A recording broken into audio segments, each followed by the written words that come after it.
morning and welcome to Lyfe Wi Fyfe, which is one of my favourite phrases ever. Tonight I am going to be speaking to author, writer, all such thing, weaver, spot speaker, producer of news, journalist. She's got all the threes to her bow. I'm going to be speaking to Emma Grae. There's nothing more that I can say I knew that I'm just going to introduce Emma to the chat room. Please do leave any comments and say where you're watching from. Hello, Emma. How are you doing? I'm all right. How are you? I'm good. Tell us where you're coming from tonight. Brixton, literally next to Brixton Station in South London. Listen, so Emma is originally from up here, but how long have you been biding doing in London for? Literally 5 years this week. Half a decade. Okay. Yeah. Do you find that there's a community of practice in London with like Scots writers and speakers and like what's it like? Because we've all been online for the last 2 years anyway. So what's it like in London? People are kind of fascinated by it. Like they're very interested in Scots words, especially English people. I've always found like a degree of like enthusiasm about it, which is nice. And yeah, there's like I don't really know many Scottish people down here. Like my old pal from Strathclyde Uni in Glasgow, we actually worked together for 4.5 years, and then we both left that job within like a month of each other. Like, we just stalked each other, don't we, through life. We followed each other from Glasgow. We met in 2011 and just followed each other for a decade. That's so sweet. So far you say originally? I'm from Clydebank, just outside Glasgow. Amazing. And you made there up until your early 20s? Yeah, I lived in Glasgow until I was 21, and then I moved to Dublin for a bit. I studied at Trinity College, and then I moved back to Glasgow. Unfortunately, anyone who like works in the arts will know that it's a bit of a fight to earn a living, and that was sort of why I had to leave. I tried to be an English teacher at a school in Glasgow, and it was an absolute shit show. It was awful. I couldn't control the kids. They were lovely, but it was actually the teachers that was the breaking point for me, not the kids. The kids were great. The teachers, on the other hand, I had problems with. So yeah, I left in 2016, and then in early 2017 moved down to London to work as a journalist. So there's been a lot going on. Your career is multifaceted. I'm not sure if there's a Scots word for but what actually happened in order for you to come down to actually scriving this whole book? Because if you've worked in schools, you've studied different things, you've done a bit of producing for news, for the telly, like you're doing loads. And I think that like you keep Ahin very separate, which is really nice and clean, and I like that about you. But if it happened to really, really make you focus on scriving this book with a full-time job and anything else, how did that come about? So the book's really like it came out last year, but it was I started writing it in Dublin, but the initial parts of the book began when I was living in Glasgow. I used to work in a care home in Glasgow. I worked in a care home in Glasgow for over 2 years, so that was actually quite a long time from when I was 17 until I was nearly 20. That was my first job at school, and that really inspired the book. Lots of Scots speakers from all over. We had people from like far up north, obviously everybody, the bankies who were there, and yeah, I was there. I remember starting there, and then the nurse said to me, she was like, "Oh, so what do you want? What's your plan?" And I'm like, "I'm probably going to be a writer." And she's like, "You'll get a book here," and she was totally right. Because something like I've never forgot it. That's really sweet. And of course, experience of working in a care home as a folk singer, going into care homes with live music now, you always leave with some sort of story about the people that you meet and the residents, and they're always like wanting to tell you about their past and what they worked as and their lives. I know that there's so much personal things that went into this book. And the characters are kind of like an amalgam of loads of people that you have in life. But was there anybody at the care home that directly influenced any of the characters, like Kathy or Kate or Jean or whatever? Wait, Kathy's the next scene. There's no Kathy here. But like how did that come about? Like, I want to know, like, at what point were you like, okay, I'm just going to focus on this, and here's what the characters, that's how they come about? Yeah, so weirdly, the first Scots word I ever wrote was mammy, which is hilarious, and that was back in 2011 when I first started working in the care home. And I wrote about it because it was a really sad experience at the time, and I couldn't really see the funny side of it because it was just like I was 17, everyone else was going out and getting hammered, and I had to deal with the dying, which just felt like I'd sort of got the short straw. It was a good straw in the long run, but at the time it was not fun. And I wrote about sort of this wee lady who I can't remember what she thought. Like, I think she thought either I was her mother. A few of them thought I was their mum because I had long dark hair, so they recognised me as being their mum. You know, some of them like I thought they were little kids again and stuff like that. But yeah, after I left the care home, I started writing about it in more detail and wanted to like capture the stuff that I never made notes when I worked there really. But after I left, the stuff that I remembered was kind of like the most important stories. Like there was a library in Clydebank, Clydebank Library, and obviously Clydebank got bombed really badly during the Blitz, and the old librarian worked in the care home. She'll be long dead now because she was 92 at the time, and this was like 10 years ago. And she told me that she survived the Blitz because apparently she went out for a pee, and like the building got bombed, but she was out in the privy and she somehow survived. So that's actually in the first chapter of Mammy, because I thought, what are the odds of that happening? What are the odds of me finding out about it? And she was great. Her name was Annie. She was cute. She had loads to say. She was really nice. And yeah, there was loads of people like her who just had insane stories. Like there was another guy who he was a paratrooper during World War II, and he damaged his arm. He was Polish actually, but I don't know how he ended up in a Glasgow care home, but he did. And I was taking him to breakfast one morning, and he wanted to show me his arm because it was still broken from World War II. Like he's been damaged for life by it. And I remember he just tells me that, and I'm like, this is insane, but also a really rich experience to have. And all of those stories kind of combined and formed Jeannie. Like Jeannie's a combination of lots of old people. When I lived in Ireland, I lived with a lady called Betty because I couldn't really afford to stay in Ireland's crazy expensive. It's more expensive. Like I think Glasgow's about the same price as London. It's gotten a lot more expensive over the years. But she used to tell me loads of really, really funny stories about her life, about how when they went to Lourdes, they would get vodka back by pretending it was holy water because no one at the airport security would check and stuff like that. Like, so yeah, a lot of Betty's stories made it to the book as well, and they all kind of informed Jeannie, who was also my gran. So, of course, just last year, the Scots Language Centre commissioned Baithwist to create new bodies of work working in Scots. You were mere part of the style guide. I wasn't doing anything to do with that. But you scrived a novella. And I mean, that's the Scots Language Centre are continually doing amazing things to support creatives and writers of all kind of walks of life or whatever, different backgrounds, different art forms. What came of that? Is it fully out? Can we find it on the Scots Language Centre website? So you can find it on the Scots Language Centre website, but the novella is now a novel. I ended up turning it into a full-length novel. I finished it in New Year. I've gotten a little bit of interest so far, so I've got to get it to a publisher next week, which is fun. So I'm trying to get the second draft done as quickly as possible. But yeah, it started as a novella, but this always happens to me. I say it's not that long, and then it ends up becoming a novel, because Mammy was initially a novella, so I didn't think I had it in me to write a novel, and then I did. And it's basically a young adult novel, and it's about this woman's sort of fight to speak in Scots, and you're going to get to meet her as a teenager, and you're going to get to meet her in the second book as an adult. So it says a lot about Scots language and the classism that sort of surrounds that, because I don't have the strongest Scottish accent in the world anymore. I can still speak Scots when I want to. It's just people don't understand me. I lived in Dublin. I kind of got like a mixed accent, but I remember when I was like 12, I had like only spoke Scots, and then I went to school in a posher part of Glasgow, and it was almost seen as like a bad thing, like how I spoke, or a scary thing.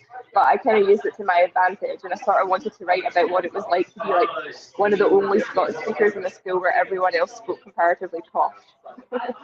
And this is something that you scrived about in newspapers, like the national articles that you've written about the way that specifically women are treated, especially more online, for the way that they speak or write or decide to publish work. Whether that be singing in Scots or writing in Scots. And I feel like you're part of the group that seems to get it quite a lot. And I just wonder if you know, when you're writing in the medium but no speaking in the medium as much because you live somewhere else, does that make it harder, or does it kind of like, you know, what do you think about that? I've actually found it like quite easy because I've been writing in Scots for like 10 years. It's been such a long, because I remember someone, like one of the people who got really angry at an article I wrote for the National left me a bad review on Amazon saying she's just jumping on the Scots bandwagon, and I'm like, dude, have you any idea how long it takes to write and publish a book? I didn't just pull this out my arse, like seriously. But yeah, like it's been, so because of my job, I work with video footage now, so I don't really have to write as part of my job. I used to be a journalist, like a written journalist full time. Now I just do it freelance on the side, and my main full time job is journalism, but it's in television.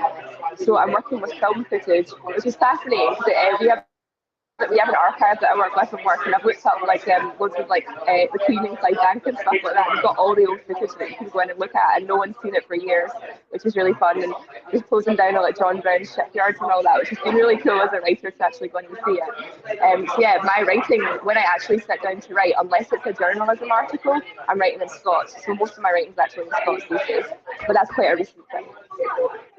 Yeah, that's a huge sad thing to hear about, you know, someone saying, oh, she's just jumping on the bandwagon, as if like there is a clique or a community of practice that you can't get into. I think that's really sad, especially when, you know, when you actually write a novel or make an album, it's no just an overnight thing. Like you commit years and years of your life to doing something. And I think that there's so much cynicism that's gone about. And I feel like it's really sad that when you're trying to straddle two different careers, one which is, you know, formal written journalism that is in English for broadcast, and then a writing career which is in Scots and it's much more personal, it's really difficult. It must be really difficult to separate them out. And of course, I'd love to see more Scots articles. Years and years ago in the National, there was a weekly column in Scots. In the P&J, Robbie Shepherd has got the Doric column. That's amazing, but it's just like it's not normalised still. And in this week's National, Michael Dempster screeved a Hail, you know, feature in Scots, and I was really glad that he did it in Scots, because that's kind of like the why that we had the interview. But yeah, it's really interesting the fact that you've had all these different things that have fed into your writing career, but so many kind of roadblocks in the why. And as artists, we all have different roadblocks. Like I feel like, I mean, I'm just going to like breach in right now just to look at some of the comments. I'm so sorry, John, but Emma is a super busy queen. She has just come to work and she has been kind enough to give us her time. She's in a pub right now, so you're going to hear some background noise. I'm really sorry, but hopefully you can still hear what we're saying. And to Marshall, hi, it's too quick to understand for me. Sorry, peace and love. Good life, I'm leaving. Well, Marshall, you can actually watch back and you can like buffer back the why. So if you're not understanding the first time round, you can, you know, you can go back. Yeah, hey Bruno from Dijon in France. Yeah, really excited that you've all tuned in. We're going to look at this back. It's going to go live on the Hands Up for Trad YouTube and Facebook page. So as I was getting back to this, as a creative, you're on Twitter, you have to use social media, you come home from work and you've been staring at a screen all day. How do you stay motivated? Because I see that you're up really late at night working and writing, and I find the inspiration strikes. Understand that it strikes at different times of the night. My neighbours didn't like it when I'm singing past 7 o'clock. But how do you keep motivated? And how do you manage to take care of yourself? Because it seems like Biden in London, it's a really fast-paced life that you lead. And if you want to follow Emma on social, she's on Twitter, give her a wee follow. She's on Instagram and all. But how do you take care of yourself whilst being creative at the same time? It's hard. Like it's like sheer determination. I think I do have to make sacrifices. Like I definitely, since COVID happened, it's been a good thing for me. So I only have to go into the office 3 days a week. 2 days a week I work from home. So in those work from home days, I can stay up a bit later and write and get up at 9 o'clock in the morning instead of 7:30. So that's an hour and a half that I've gained in writing time. So for me, the COVID was really good in the sense that I was able to find that extra time to write because I had nothing else to do. So in the evenings, I would have a quick little nap after work, refresh my brain, and then I was on the Scots. And that's kind of how I've continued to work. Like tonight, I'll go home, have a wee bite to eat, have a wash, and then we'll continue editing. I do a lot on my lunch breaks as well. But I am fortunate that I think I'm at my most productive ever right now, purely because my job doesn't involve writing words, it's cutting up footage, so it's completely different. So it's a little bit easier on me than it was before to actually balance the two. But yeah, it's a lot of determination.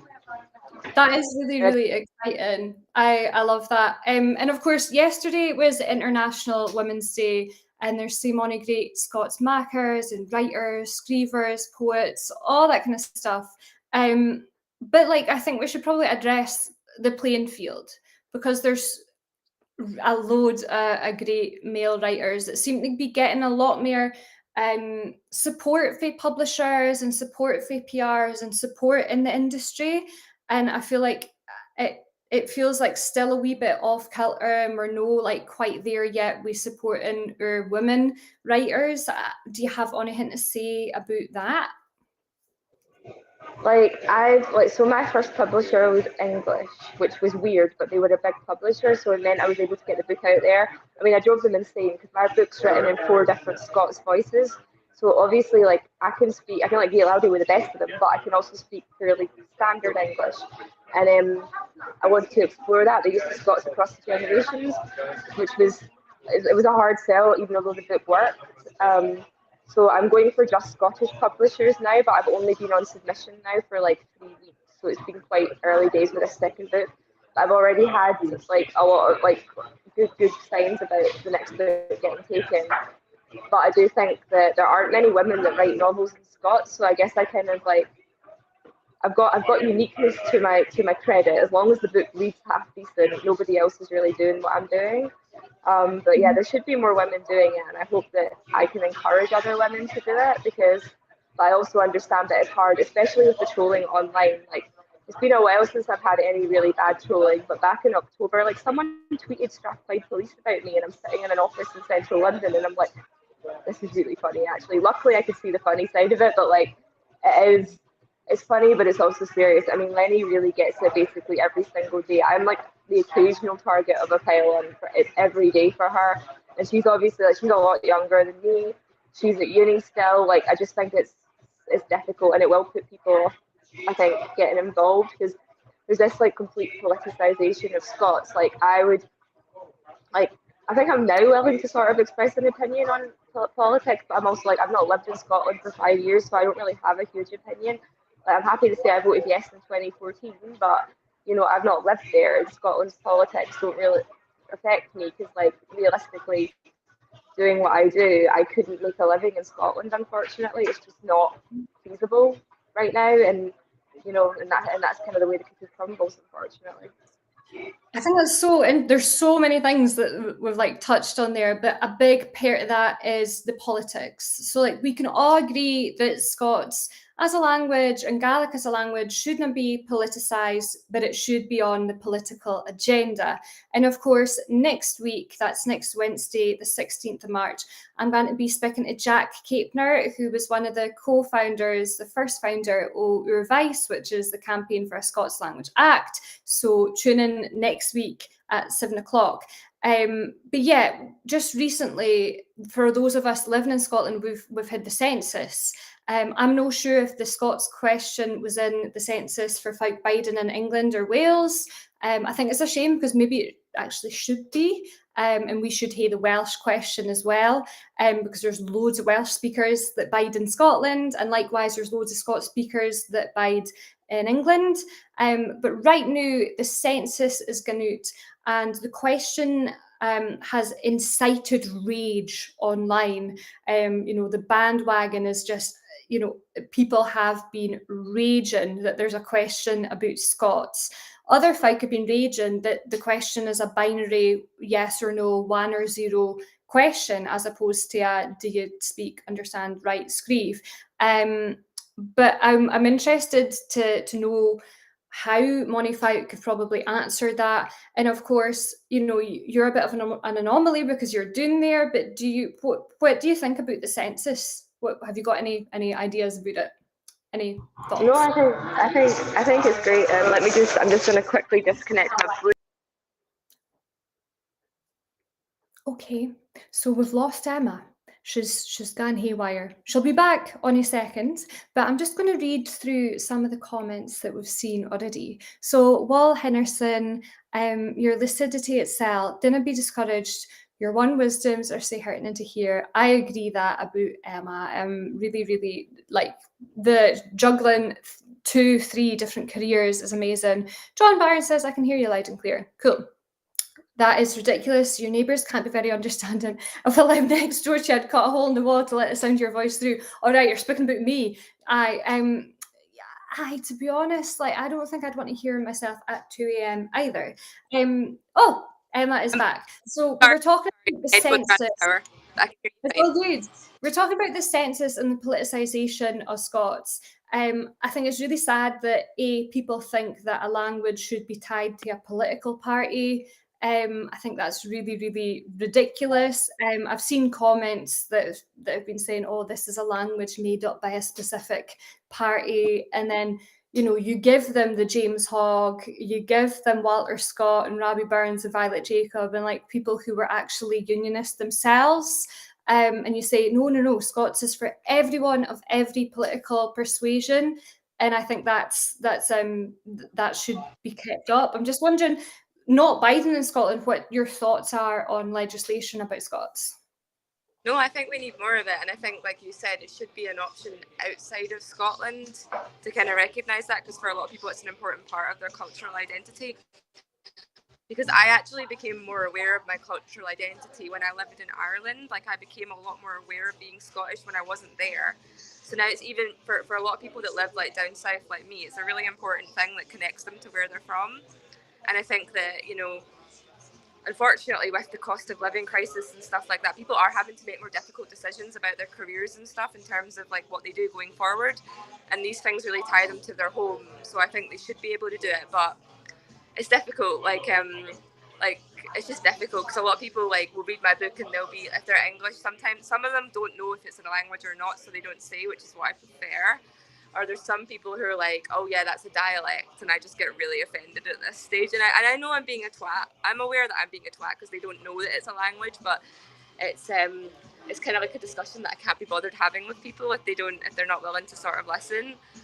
So I think that it should be protected. It should also be. I think it would be great if we could get to a point where if they taught it in schools or encourage kids to for example, when they're answering exam questions, they don't necessarily have to answer in English if it's easier for them to answer in Scots, because for a lot of kids that would encourage them. I know someone I was involved in teaching for about 6 months. This was admittedly 6 years ago, but I think the kids would have been a lot more engaged if they'd had the chance to speak and write in Scots. And in my second stroke third book, one of the characters is a teacher, and I want to have her, instead of the kids having to learn Shakespeare, which isn't going to engage a 12-year-old, I don't care how exciting you make it, why don't you have the kids try and write it in Scots or something like that? Think of a way to bring it to their level and have them engage with that part of their identity. But I'm aware that you're kind of fighting a battle.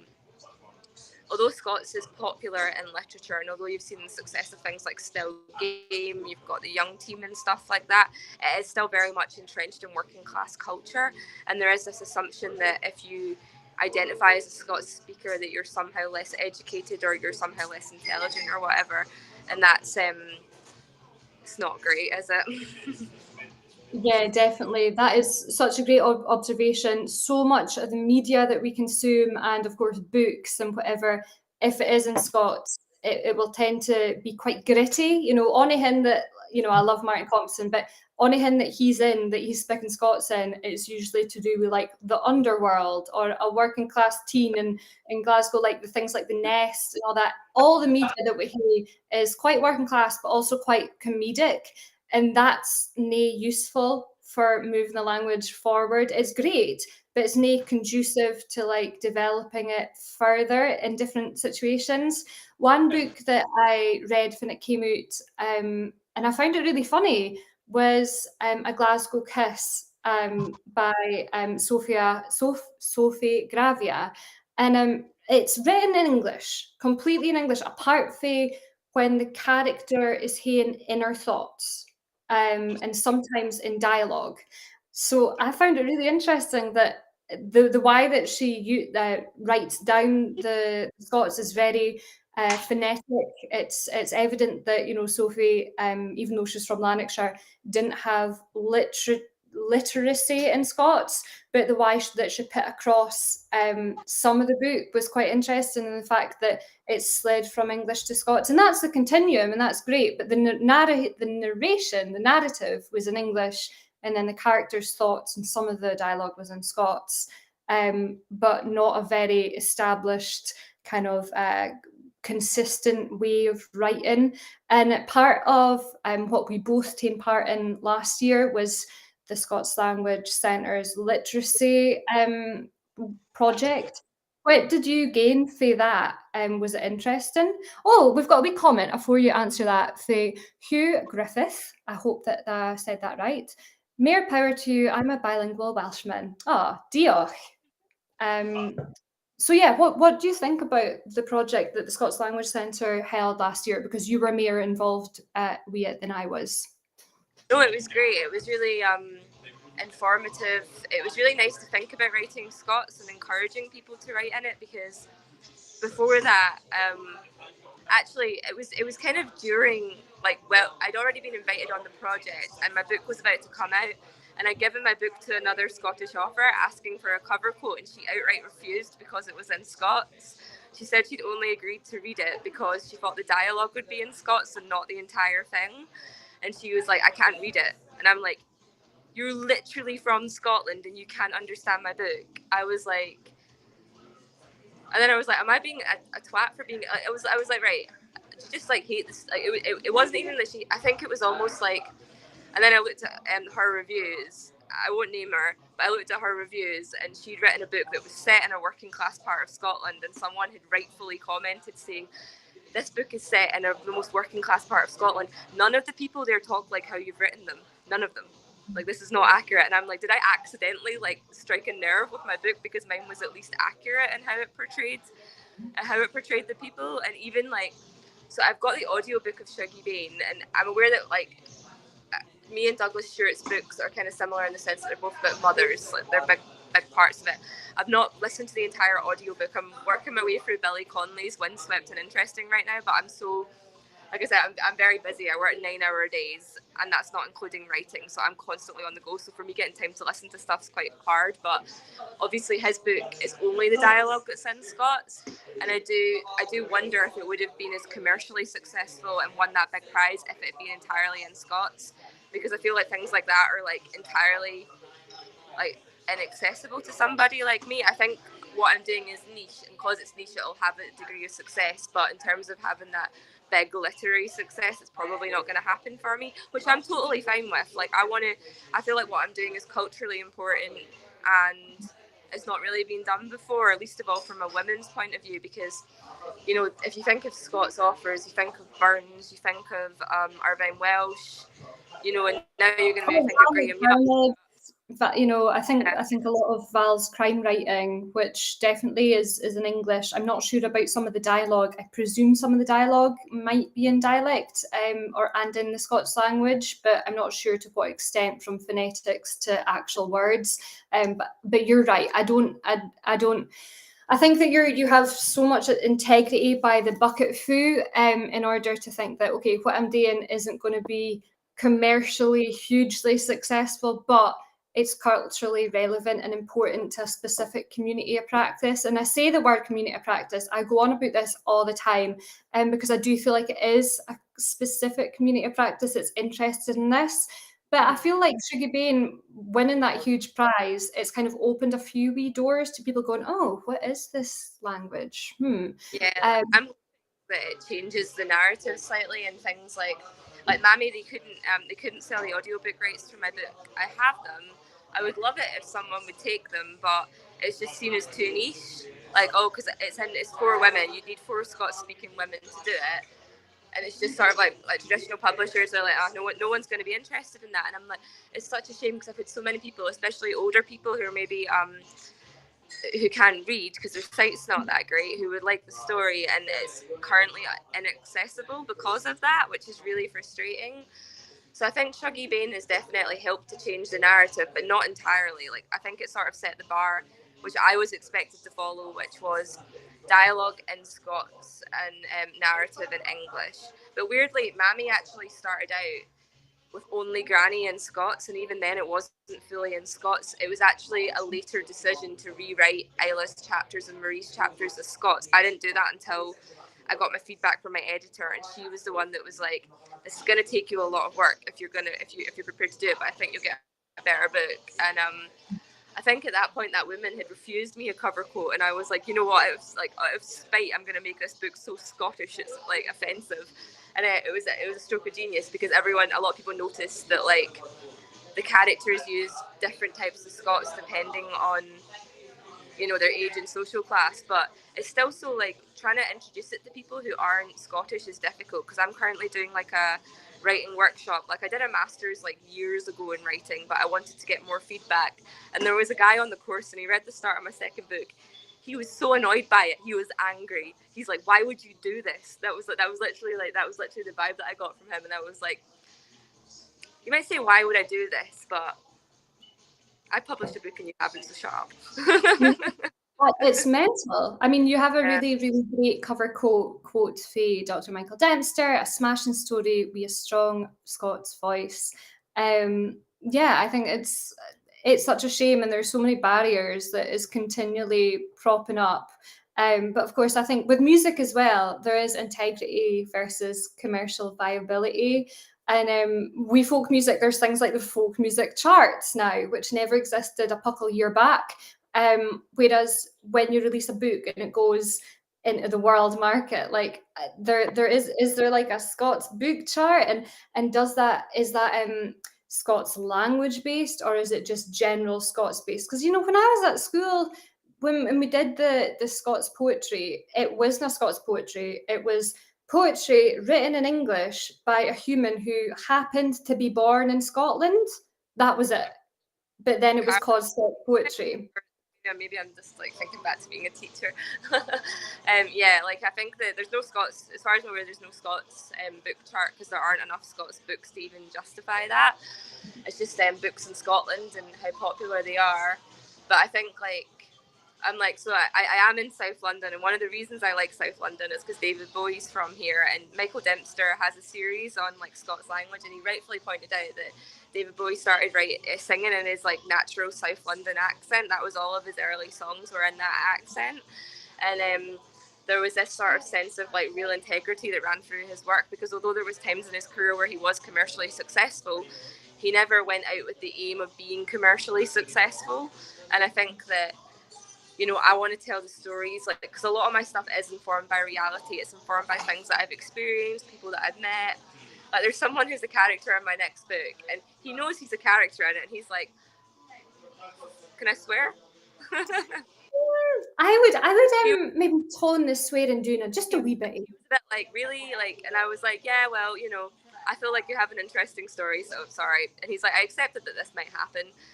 But yeah, I think that if you meet people in life, like even the old people in the care home and stuff, it's like, you know, I want to capture a sense of what it means to live in this time, and because we are living through a very historical period. I mean, I didn't plan on being born at this time, but it happened, and now we're living through all these big events. And how do you process that, like, in your language and through your interpretation of the world? Like, I was actually during COVID, I was in Scotland. I got stuck there by accident in Clydebank and annoyingly, I got stuck in Scotland completely by myself for 2 months, which was like, I sampled every takeaway known to man in Clydebank over like a 2-month period. It was ridiculous, but some of the stuff was really, really funny. Like there was like a chippy that refused to shut, and I was like, that's the most Scottish thing ever. Like with their deep fried haggis, and I was like, they should probably be shut. But it was quite funny to sort of see like they had like Neds with face masks on doing wheelies down the street that I was stuck in, which was really funny. And I remember writing about that and just thinking like how like I can't really escape Scotland. Even when I'm not there, I somehow end up stuck there. But yeah, I think like integrity is really important, because I know a lot of people that have set out to write stuff and create, and it's probably the same as a singer. If you go out with the intent of being successful, you're just going to be chasing your own tail, I think. I don't think that it's going to lead to anything worthwhile, because what people want is always changing, and you can't predict what the market wants. Or what they want from you, or Yeah. their idea of what you have to portray to them. Picked up on a few interesting wee things there. What you were saying about writing for experience and lived experiences and people that you meet. It is interesting because they people will come in and out of your lives, and then when you write about them, you kind of encapsulate them into your life. And recently, I don't know, like I had somebody saying, somebody fa brach off with me and was like, "Oh, at least you'll have something to write a new album about." I was like, "What?" It was like, I was raging, I was pure raging, and I was like, "You're right, I'm going to scream something about you and Max Siller off you." But like that, I don't think that's a cynical thing. I think that writing for experience is actually really heartfelt. But I did have one wee idea when you were speaking about the rights. I think you should do a Kickstarter for the rights to Mammy. Not the rights, but for an audiobook. Just reading it in my head, I actually still struggle to read in Scots. I still, after 4 years studying Scots song, looking at ballads which are from 13th, 14th, 15th, 16th, 17th century, I still struggle to read, in full Scots, or even just read dialogue in Scots. Yeah. So hearing an audiobook version of Mammy would be amazing. It would be so exciting. It'd be really amazing. But which just I think you need to tack it into your own hands and kickstart it. So maybe if you're watching this, whenever you're watching it, maybe it'll already be active by the time that folk have maybe read this.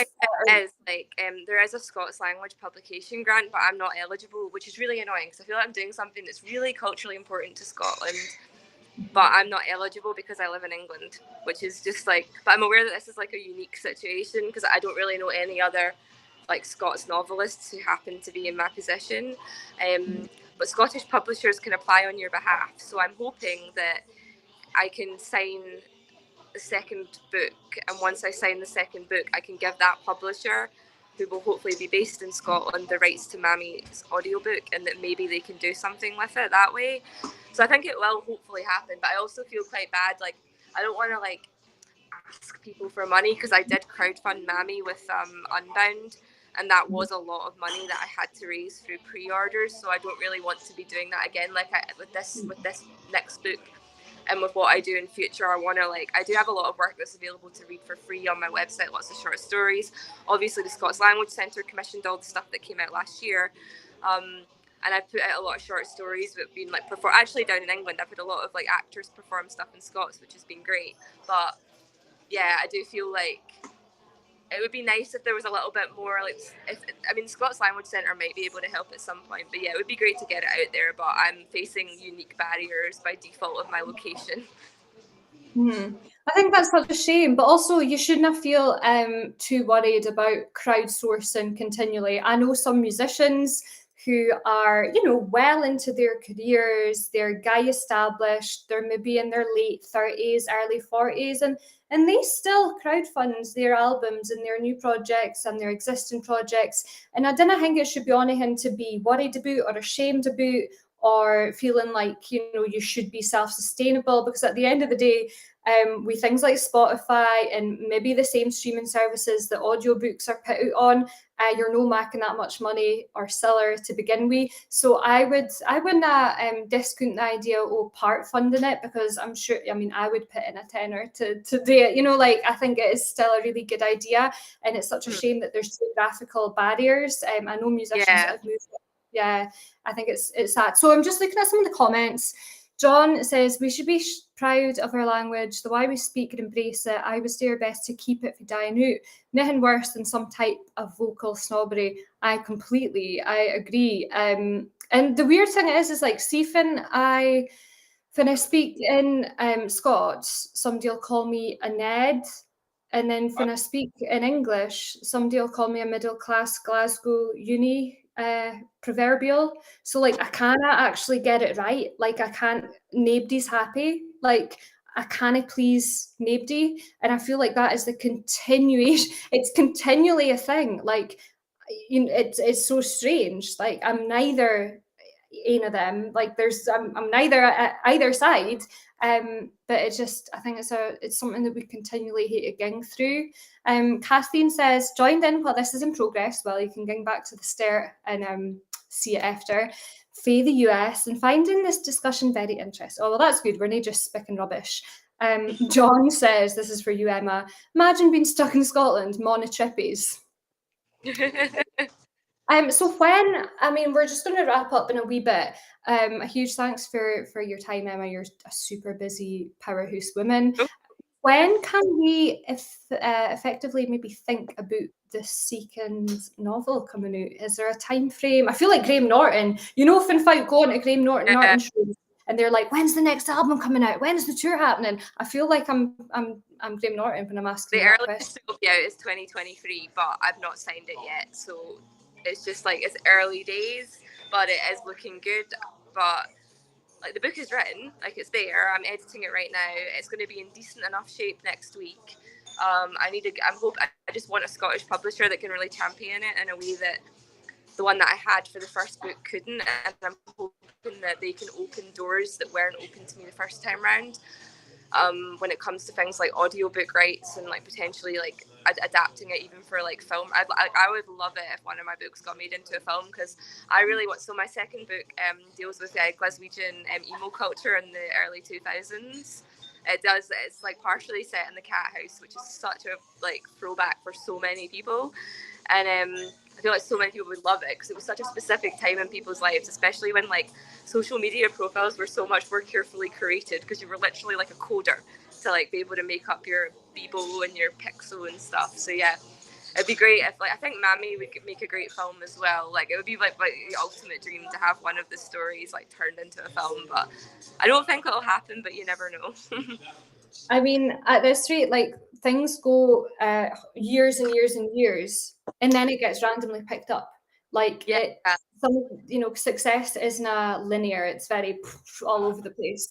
I think that's super, super interesting. And of course, like the catty thing, I've never been to Cat House in Glasgow. I've never hung out at the Four Corners. I've never been a goth at the Goma. Folk that are listening from abroad have no clue what borders now. There's some comments. It's good to hear folks standing up for their language. Scots a language, say al, it is time in history. Yeah, enjoyed listening, ladies. Thank you. Yeah, I mean, hopefully 2023 comes along really quickly and you get that publisher that you went. Right now, the book, Be Good to Your Mammy, is on its second print and you can get it for Amazon. I mean, I can't believe that the whole first edition is gone and done and it's onto the second version of it now. That's really, really exciting. So you can get it on Amazon or for Unbounder. Unbound, you can get it in Waterstones, but they've not printed enough copies again. I'm like, guys, can you help me out here? Because like I don't make much money anyway from this, like really. But yeah, hopefully they can get there. And in the meantime, I am posting Scots poems on Twitter when I get a chance to do it. I would like to do. I've got a couple of drafts of Scots short stories that I'll be putting out for free this year. It would be nice to get some performed. There's a place in London called Liars League, which are fantastic, and they have a Scots actress. She's performed quite a few of my stories now, so they're all really good, and they kind of keep things tiding over, because obviously novels don't just appear overnight. They do take years. That is really, really exciting. And it's when you mentioned earlier that, you found it not easier, but you found that there was more opportunities for you to work in London. It's almost like the opposite for musicians and like actors and all that. They find it really difficult to make it in London, whereas you've really found your place and you've continued to tap into your own, not tradition, but your own culture up here. One last thing that I kind of wanted to ask was, I guess, as a woman who has a business, because this is a business and being a musician is being a business yourself, you know, whether you are a solo musician or you hire session musicians to play with you, you are really running a business effectively. You are the brand, you're the business, people tap into you, you know, you've got your Twitter, your Instagram, your social media, and I think a Twitch as well, where you do. Yeah, it's just one. How do you, would you say you're a businesswoman? I would say you are, 100%. To an extent, yeah, but it's not. It's more like a passion project, like in terms of like it's not a sustainable. I see a lot of people like say online, like, oh, like, you know, you can't make money as a writer, and I'm like, you can, but you have to be creative about it. Like, especially if you're doing something like Scots, like it's not gonna, like if I'm brutally honest, I've not been paid for Mammy yet. I've not received a penny for it yet. I'll receive money next month. It's probably not going to be. I have cheap rent for London. I'm very fortunate. I've got a really nice house and it's not that expensive. The amount of money I've made for that book will not cover 1 month's rent, basically. Like, that's the reality of it. It's very much small change. The Scots Language Centre were great. They helped, they paid us all really well, which was great. I do make money from articles, but it's like a side hustle. It's not, unfortunately, going to ever be my main job, which is a shame, but it is a business. I think it's more like about standing up for something, and you have to really, really believe in what you're doing and not do it for money. If you do it for money, like, do something else. That would be my advice. Thank you so much for being so brutally honest and transparent. No worries. I think a lot of the time when we see I don't know how the literary world works. So when I see a book that's constantly, you know, spoke about, I think, wow, they must be making something. But turns out you're not. That's very disheartening. But that's the way it is with music and with streaming right now. It's just almost impossible. So having a portfolio career as you do is really, really amazing, and it's like a good effort for yourself. Constantly been working. I've got a couple more comments just before we kind of wrap up for the night. John Barron says, went to see Clayton Troop at a cat house supporting some group called Pearl Jam. Okay. Will Henderson says, as Matthew Fitt, top Gadgie, said, there's a humour and expressiveness in Scots that I was wins through. I agree. It's like a huge colour palette. And if you're writing songs in Scots or writing poems in Scots, if you want to like hybridization between English and Scots, you just have 2 colour palettes to use instead of the one. Good to see Emma doing something because she loves it. I agree. I think, yeah. And it's difficult because sometimes when, you know, the nights are long and you're exhausted and you're burnt out, you forget why you're doing stuff, and then there's something that happens, you're like, oh, this is why I love this, and you have that light bulb moment. I don't know if you empathize with that, but sometimes I feel like that. Yeah, like I think it's nice to sort of like look back on what you've done and be proud of it and feel like you've put something into the world that wouldn't have otherwise existed and captured a sense of whatever, even if it's not particularly like important or successful. Like my great grandfather wrote in Scots as well, and like, you know, I was able to bring that back to life, which was really cool. So his poem's actually in the piece that's on the Scots Language Centre website, so you can read it for free. And then I found a bunch of stuff that he was writing in Scots from the trenches of World War I. So I'm actually going to be using that in my second book. But I didn't know that stuff even existed until after Mammy was published, because my gran died last year, and then we got this big box, and it was just like he'd written stuff to my gran, and it was like pictures of him as a soldier, and it was like to my bonny lass and stuff like that, which is fantastic. And he survived. I don't know how he survived. Like, clearly, I come from a family of people who are difficult to kill, because he was there for 4 years and somehow survived. That is a story in itself. I would read a war story just like that. That's absolutely amazing. Like, it feels like we have you've already had, it feels like your career has just been spanning for years and years and years. Yeah, I think that there's more to hear for you. I'm really excited for everything that's happening. Have you got any last words?